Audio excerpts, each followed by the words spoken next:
नेहा के पापा, नेहा का 12वीं कंप्लीट हो गया। अब आगे क्या होगा उसके बारे में सोचे हैं? मुझे इसी बारे में टेंशन होता है। हाँ, हम भी परेशान हैं।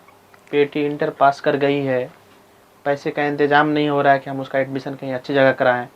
तुम तो जानती हो घर का स्थिति क्या है।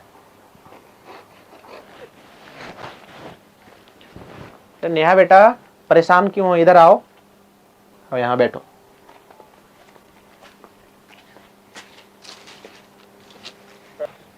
हाँ बेटा, इतना परेशान क्यों लग रही हो?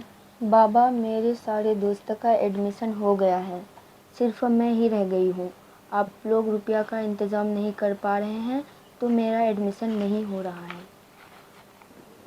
टेंशन मत लो बेटा, मैंने पता किया है कि मौलाना आज़ाद नेशनल उर्दू यूनिवर्सिटी में बहुत ही कम पैसे में पढ़ाई हो जाती है। सच में पापा?